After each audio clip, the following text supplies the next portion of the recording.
The morning I learned that trust can be a fragile asset, I stood on the threshold of the glass tower and watched the city inhale through the blinds. And I knew today would prove that power is the only currency with real staying power. My name is Helena Montez. I am 35 and I am a senior bank executive who has learned to read a room the way most people read a weather report, with a calm that hides a hidden edge. I have a hidden ambition that is not about titles or praise. It is about rewriting a rulebook that pretends to protect the weak and always ends up protecting those who already have the loudest voices. The personal event that frames this episode is a wound I have kept in a secret drawer for years.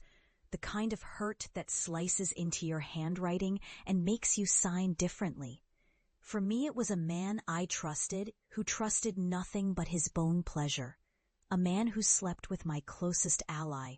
A betrayal that cracked the ceiling above my dreams and made the future feel like a locked cabinet. I learned then that a woman who keeps her own counsel can turn a broken trust into leverage, and I swore that the next time I faced a trial of loyalty, I would walk through it with a plan that could outlast any kiss blown in anger or any promise whispered behind a closed door. The room where I work hums with quiet electricity, the hum of computers, the soft clack of keyboards, the occasional sigh of someone who thinks I do not hear their fears. And I hear them all because I am listening with more than my ears.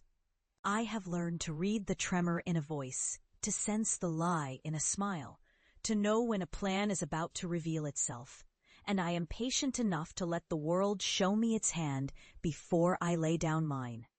My hidden ambition, the one I guard like a rare coin, is to become the architect of the bank's most ruthless advantage. A strategist who can bend markets and expectations with a single precise move. I want to show them that a woman can command the pace of a room with the same certainty I once reserved for the safe combination, and that the currency of fear can be converted into respect when the ledger speaks the truth loud enough to drown out all excuses. The event that frames the episode arrives not as a scream, but as a reminder. A reminder that a past betrayal can be used as a blade rather than a wound. A reminder that the same hands that trembled in the shade can push the needle of power in the light. Years ago, I walked away from a love that turned into a farce when he chose a different bed and a different crowd. A betrayal that left a bruise I wore on my soul for a while, and a quiet vow that if I ever met him again, the past would meet the present with a reckoning that he could not outrun. The world changes quickly when you rise, and it changes again when a tide returns to pull you back into the shore you thought you left behind. The moment I saw him again, it was not a meeting but a collateral consequence. A reintroduction to someone who knew the exact moment to strike and the exact window to retreat. He did not walk into my life with a flourish. He walked into my office, a man who had once been a lover and who now wore the awkward label of a coworker, a professional ghost haunting a fortress I now controlled. He was placed there by design. A consequence of a corporate reshuffle that did not ask for permission but demanded momentum. A move that would force him to face the consequences of the past, while I would show him the present has teeth that do not forget. I watched him move through the corridors as if the past did not cling to him like a second skin, and I listened to the tone of his voice, the way his laughter tried to pretend that nothing had changed. While the room around us shifted with every step I took toward him, and away from the version of me that trembled at the idea of him. He did not deserve mercy, not after what he did. But mercy is not what I offered him. I offered him an education, a quiet lesson in the difference between luck and mastery, and I offered him a chance to learn what it costs to live with a past that will not stay buried.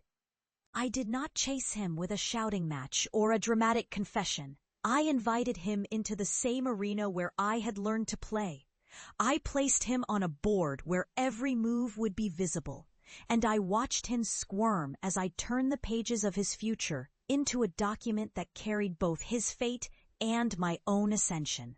The first day he arrived on my floor, I wore a suit the color of ice, a shade that does not show fear but refuses to glow with bravado, and I spoke so softly that the boardroom window could have been a listening ear rather than a barrier. We spoke in numbers, in the language of risk and reward, in the precise terms that make a deal feel inevitable, and a betrayal feel almost noble in its ambition. I did not pretend to forget what he had done. I did not pretend that the past did not sting when his name came up in a conference call. But I did pretend to give him a seat at the table, a place where his history could become a useful map rather than a shield to hide behind.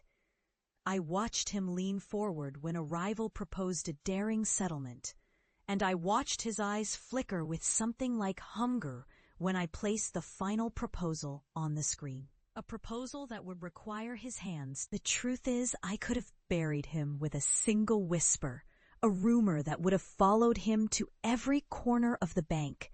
But I chose a different punishment, the one that might be called justice and might be called mercy only by those who do not understand the weight of a woman who has learned to measure power by its consequences.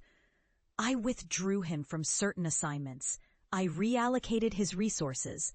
I scheduled reviews that felt like sharp reminders, and I watched his pride fracture in the precise moment it mattered most, when he realized that he was no longer the man who could move pieces at will. He was a piece himself, placed on a board by a captain who understood every corner of the map and every motive of the other players.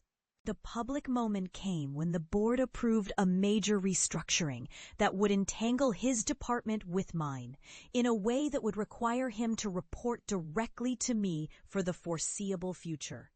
A clear signal to the firm and to the market that the past would be acknowledged but not allowed to define the future. He did not escape the consequences of his choices, and I did not pretend that the wound would heal without leaving scars. The moment of reckoning arrived in a conference room filled with the soft glow of screens, the air thick with the metallic scent of air conditioning and the faint taste of bitter coffee on the tongue. A room where I finally spoke, not to defend, but to claim, not to appease, but to claim what should have been mine from the start. And when I addressed him, I did so with a calm that could freeze a river. A voice that carried the quiet thunder of a decision long in the making. In that moment, I told him that the past is a map and I am the navigator, that one mistake does not deserve a lifetime of punishment, but a lifetime of learning, and that the only thing that would be given to him henceforth is the chance to prove that he had learned to walk the line between loyalty and danger. He understood then that my mercy came with a price, not a price he could bargain with, but a price I would pay every day in every performance review, every quarterly report, every time I stood at the podium and reminded the room that competence without conscience is a dangerous thing, that ambition without restraint is a force that will consume both the perpetrator and the people who trusted him. The irony did not escape me, that the very act of bringing him under my wing could be seen as mercy or as cruelty depending on the observer, and I felt the weight of that ambiguity like a second skin, a reminder that justice served cold does not erase pain, it just makes the pain precise. As I watched him adapt to the new order, I carried a quiet satisfaction, not in his suffering, but in the way the bank moved with an almost surgical elegance. A choreography that made it clear who held the scalpel and who carried the patient. A reminder that when the ledger grows heavier with truth, the truth itself cannot be ignored. By the time the quarter closed, the numbers looked right. The headlines did not scream my name, and the kind of fear that had salted his voice in the past now softened into professional respect. I had not just reined in a rival, I had shown a room full of skeptics that a woman who has walked through betrayal can command the same battlefield with the same discipline she uses to balance $1 trillion. The victory felt cold and beautiful, a victory that belongs to the kind of person who understands that mercy can be a weapon when deployed with care, that revenge can be a form of justice when aimed at the right target and tempered by a bigger purpose, and that the real triumph is not the moment of exposure, but the slow, steady reparation of a life built on a set of rules that finally work in her favor. I walk through the stairwell after hours, the city already learning to sleep while I do not. And I think about the price of power, the way it eats at the corners of a smile, and the way it asks for more. Always more.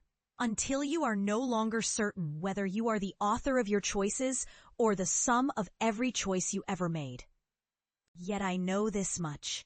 The man who betrayed me will answer to me for a long, long time. Not with loud screams, but with the quiet, inexorable pull of his own consequences. And I will sit on the throne I carved with patience and precision, watching the world bend toward my will, with the same calm I felt when the door closed softly behind him, and I finally dared to believe that justice, if served cold enough, can also feel like a future that finally belongs to me.